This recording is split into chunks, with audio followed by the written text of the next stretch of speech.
د سریلانکا پر وړاندې په اسانه پیچ باندې افغان لوبډله ناکامه سوه.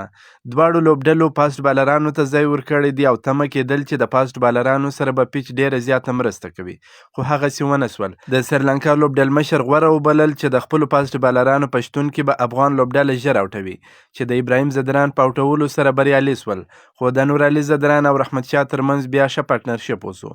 نورعلي ځدران هم خپله ویکټې له لاسه ورکړل. د رحمت شاه او حشمت شاهدي ترمنځ یو ځل بیا غټ پارټنرشپ وسو چې حشمت شاهدي هم خپله ویکټې له لاسه ورکړل او رحمت شاه زرمتی بیا هم پاته سو. ناصر جمال چې د ډیر وخت وروسته یو ځل بیا لوبډلې ته راغلی و، په 7 بالونو باندې په 0 باندې وسوځېدی. اکرام علي خیل چې بال یې ښه میډل کېدی، خو بال یې مخامخ فیلډر ته وهی چې فیلډر هم کیچ کړ او بیا نو خبره بالرانو ته پاته سوه چې بالرانو مو هم تر خپله وسه پورې هڅه وکړل، خو بریالي نه سول.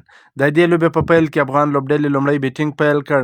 افغان لوبډلې د ټولو لوبغاړو په سوځېدو سره 198 کمې منډې هدف وټاکي. د دې لوبې په پیل کې سریلانکا د لوبې پچه وګټل، په خپله د توپ اچونې پریکړه وکړه. د افغان لوبډلې لپاره ابراهیم ځدران په 0، نورعلي ځدران 11 منډې جوړې کړې.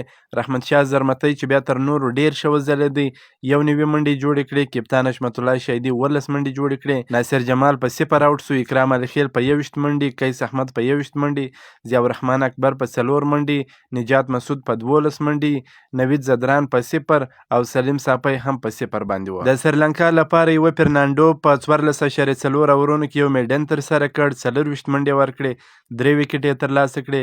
بل فرنانډو بیا په 12 اورونو کې یو میډن، 50 منډې ورکړې، 4 ویکټې یې ترلاسه کړې. جایا سوریا بیا په 25 اورونو کې 7 میډن، 80 منډې ورکړې، 3 ویکټې یې ترلاسه کړې.